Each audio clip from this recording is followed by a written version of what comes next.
Coucou, coucou, coucou. J'espère que tu vas bien. On se retrouve aujourd'hui pour un nouvel ASMR.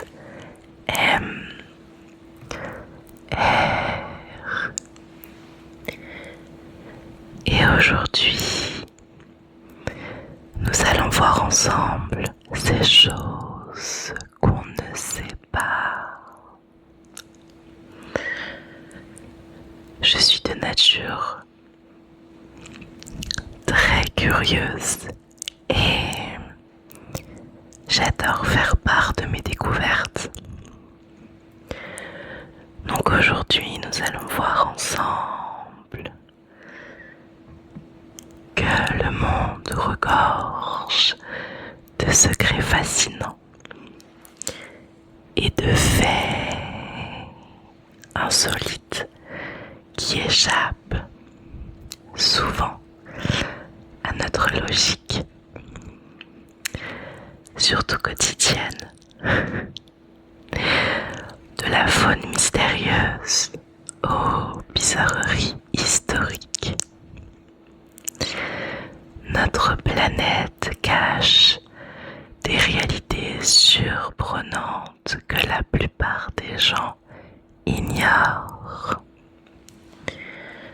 Alors, n'hésite pas à me dire si tu savais. Et n'hésite pas à me dire dans les commentaires des choses que peut-être je ne saurais pas. Nous allons commencer par le monde animal et la nature. Petit spoiler alerte, si jamais tu me vois regarder par ici, c'est que je connais des choses, mais je ne les retiens pas par cœur. Par cœur. Et donc, rien que pour toi, j'ai concocté une petite liste de choses. Alors, comme je le disais, nous allons commencer par le monde animal et la nature. L'évolution et la faune sauvage réservent les surprises les plus incroyables du monde vivant. Petit 1, le savais-tu? Les cachalots dorment debout. Et oui, ces géants des mers se figent à la verticale, la tête vers la surface, pour s'offrir de courtes siestes. C'est dingue, non? Celle-ci, je peux vous dire que le jour où je l'ai su, j'étais vraiment waouh, ok. J'ai oublié par avant de vous présenter le petit trigger du jour. Trop prise par l'envie de vous partager mes découvertes. Alors, la sangsue possède 32 cerveaux. Est-ce que vous y croyez? Est-ce que tu y crois? C'est fou. Alors, il faut savoir que son anatomie interne, elle est divisée en 32 segments distincts et chacun ayant son propre centre nerveux.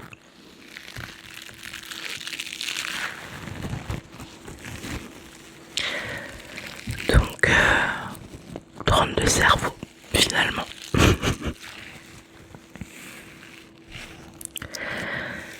Ok, celui-ci je l'aime beaucoup.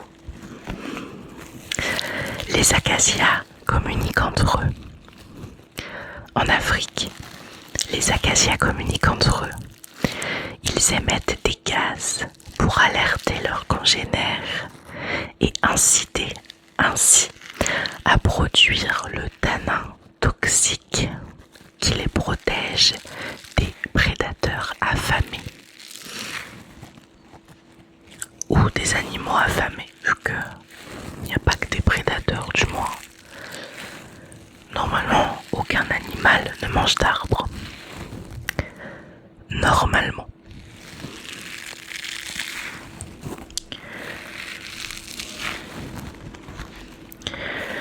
Ok. Alors, il faut savoir également que les koalas ont des empreintes humaines, les mêmes que nous, exactement les mêmes empreintes que nous. Donc, leurs empreintes digitales sont si proches des nôtres qu'elles pourraient potentiellement, je dis bien potentiellement,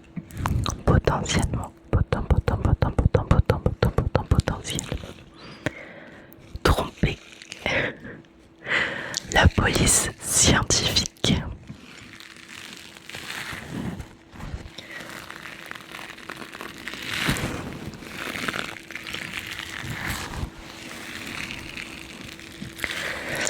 Et pour terminer cette catégorie, il faut savoir que les homards ont une immortalité cellulaire. En fait, ils produisent une enzyme qui est capable de réparer indéfiniment leur ADN, ce qui théoriquement élimine le vieillissement cellulaire. C'est pour ça qu'on dit que les homards ont une immortalité cellulaire. Ok.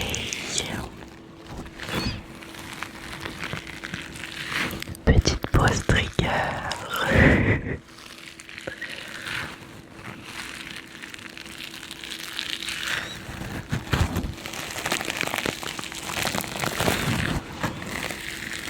J'aime vraiment beaucoup ces éponges.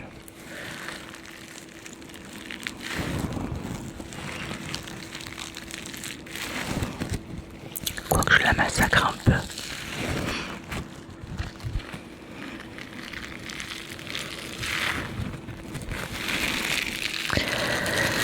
Alors, la deuxième partie, la suite, est en lien avec l'histoire, la géographie et les secrets des villes, des villes.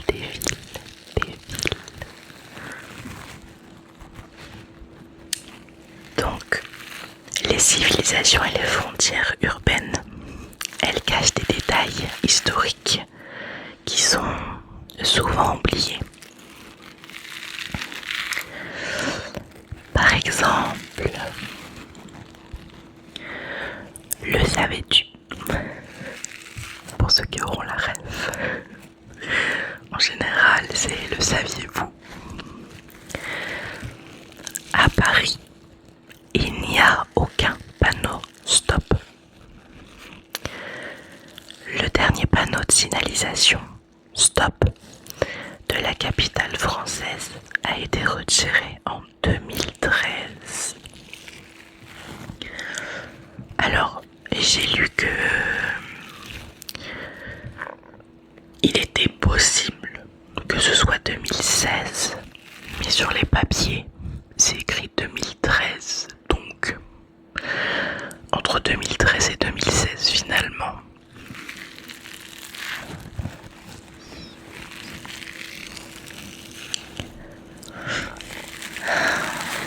Petit fait intéressant, le drapeau national du Belize, et j'espère que je le prononce bien, est le plus coloré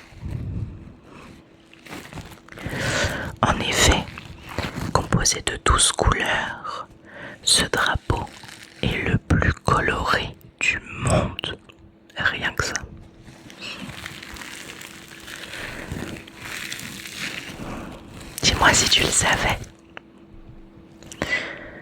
Ok. Alors si vous me voyez appuyer tout le temps, je coche en même temps. Ça évite que je répète bêtement la même chose. Je veux bien vous apprendre des choses, mais le but n'étant pas d'en faire une propagande en le répétant une dizaine de fois.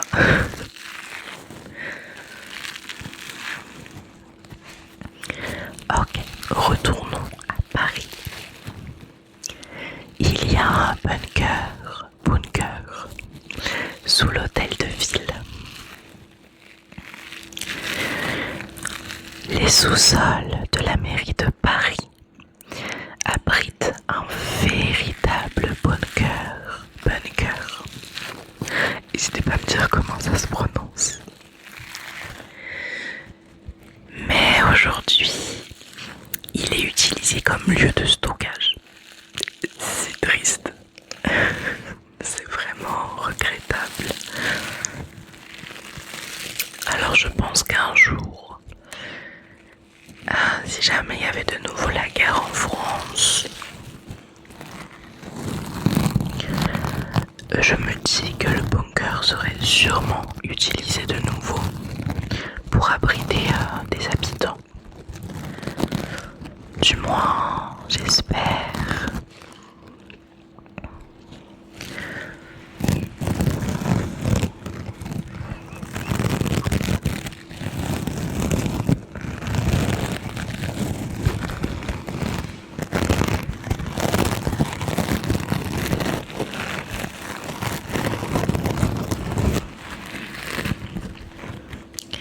Il faut savoir également que l'Islande n'a aucun train.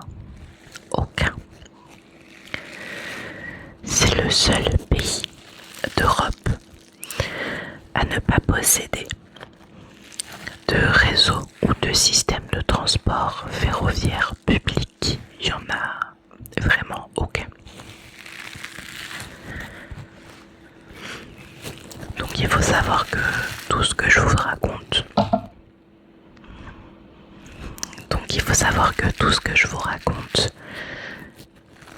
est vérifié. J'ai vérifié toutes mes sources.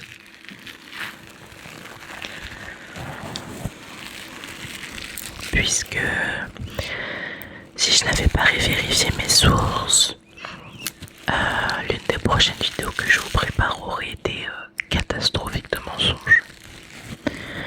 Ou du moins de rumeurs. Surtout de rumeurs.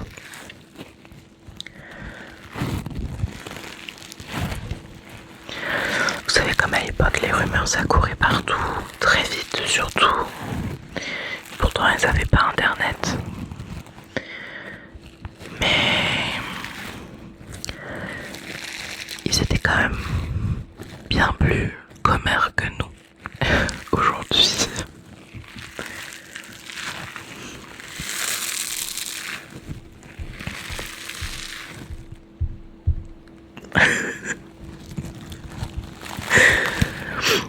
J'arrivais pas à appuyer sur ce petit bouton.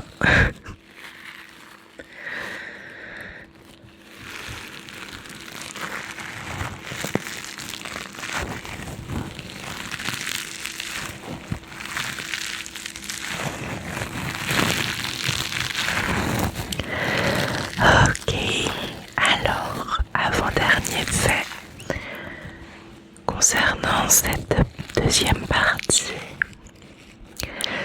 il y a des méduses dans l'espace. Est-ce que vous y croyez? Alors, en 1991, la NASA elle a envoyé des milliers de méduses en orbite afin d'étudier le développement des naissances en microgravité.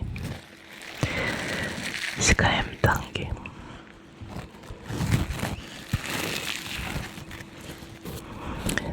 Dingue. D'autant utiliser les animaux pour la science. Évidemment, ce que je dis Je sais que je pourrais pas changer le monde.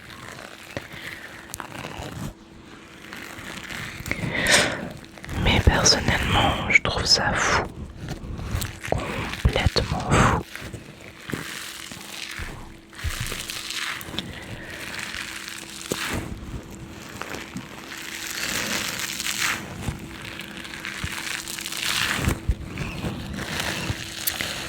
Ok, alors, l'origine du tissu dénime, je crois que ça se prononce comme ça, en théorie. La célèbre toile de Vaughan n'est pas américaine, et non, elle est née en France, et précisément à Nîmes. Nîmes.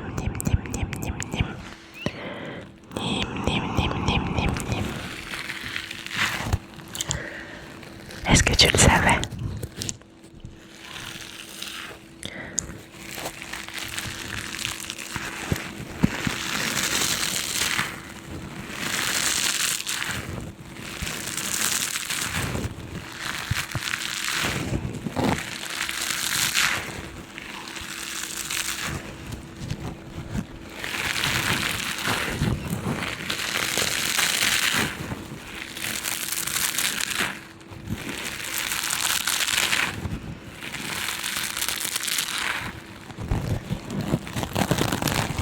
Ok, alors pour cette troisième et dernière partie, nous parlerons des sciences, des technologies et de la psychologie. Avant de continuer, je suis sincèrement désolée. On a eu une canicule dévastatrice et tout à coup on chute de plus de je pense 15 degrés ici où je suis et il pleut à verse. Alors j'espère que ce sera pas trop dérangeant.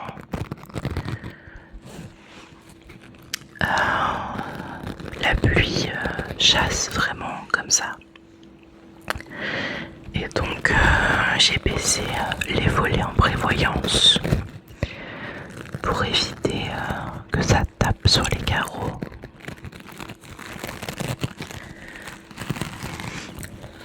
Mais j'ai pas pensé à fermer la porte de la salle de bain et il y a une fenêtre qui en plus est ouverte.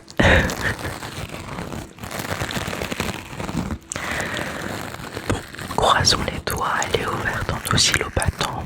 Normalement, ça devrait le faire. Alors, notre cerveau et l'essor technologique moderne, créant de nouveaux phénomènes étonnants.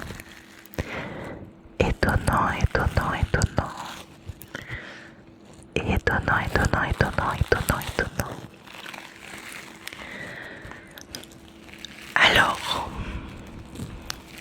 je trouve important d'en parler, dans le sens où aujourd'hui,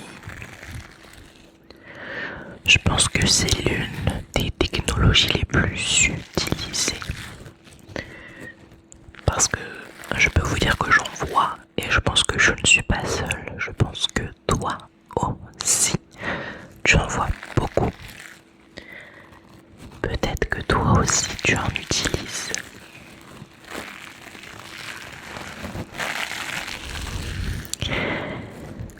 Parlons du coût énergétique de l'intelligence artificielle.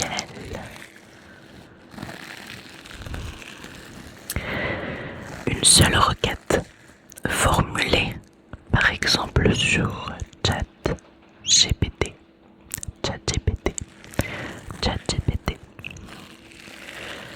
consomme en moyenne 10 fois plus d'énergie, 10 10 fois plus qu'une recherche sur Google.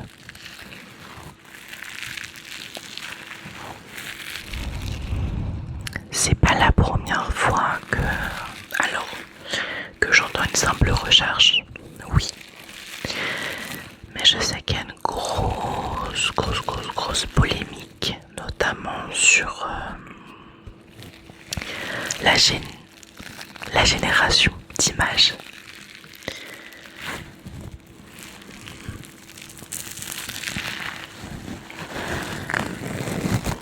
Je sais que ça, par contre, c'est assez conséquent. Pas seulement du coup en énergie, mais en eau. Puisque pour refroidir les serveurs, ils utilisent de l'eau.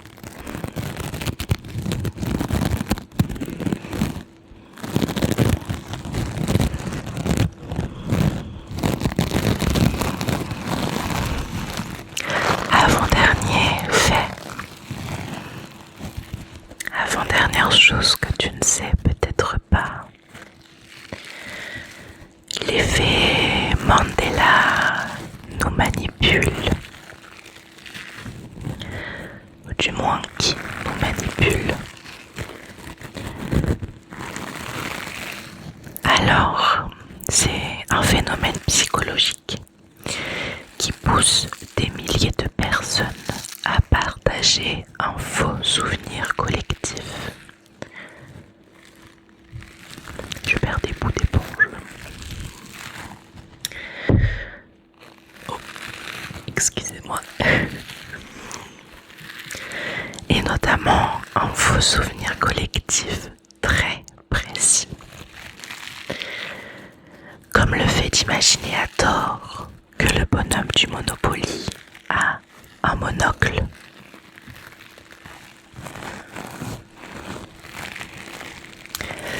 Alors, je ne jette la pierre à personne, puisque moi-même, je pensais qu'il avait un monocle.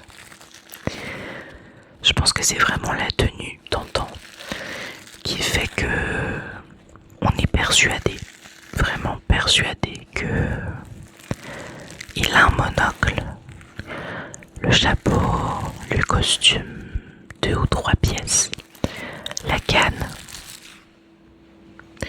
Manque plus que le monocle. C'est là, ça va de pair, c'est parfait.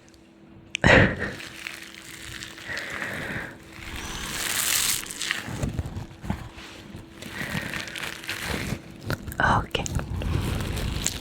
Dernière information que tu ne sais peut-être pas. La première programmeuse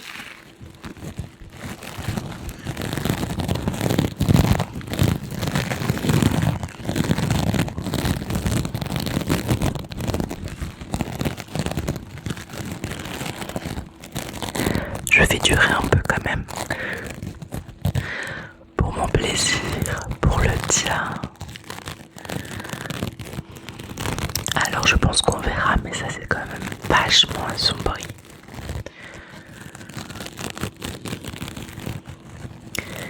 Mais c'est un bonheur de voir la pluie revenue. J'espère juste qu'il ne pleuvra pas trop et qu'on ne souffrira pas d'inondation. La terre est tellement sèche qu'elle a besoin que la pluie vienne petit à petit. Petit à petit, petit à petit, petit à petit, petit à petit, petit à petit.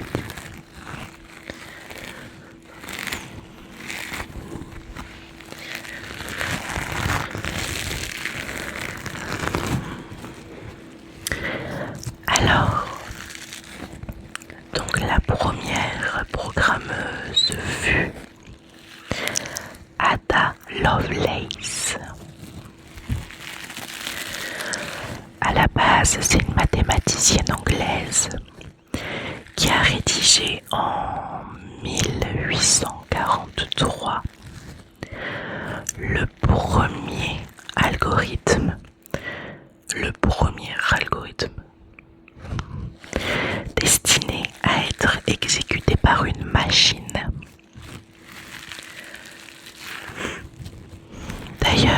La langue de programmation Ada, vous l'aurez compris, porte son nom.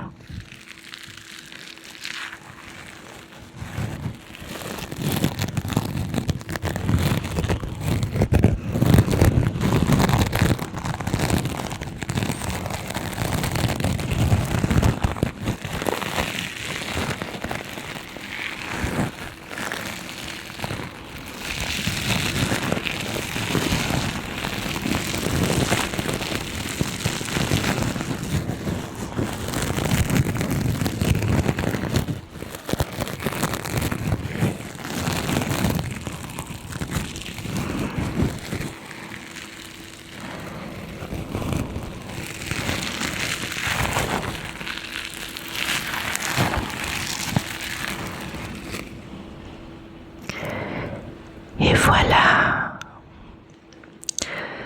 j'espère que tu auras appris plein de nouvelles choses. J'espère que cette petite éponge complètement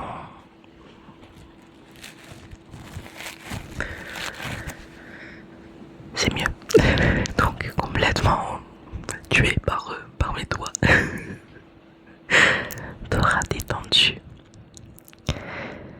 On se revoit très très vite. En attendant, prends soin de toi. Et on se revoit prochainement pour un nouvel ASMR.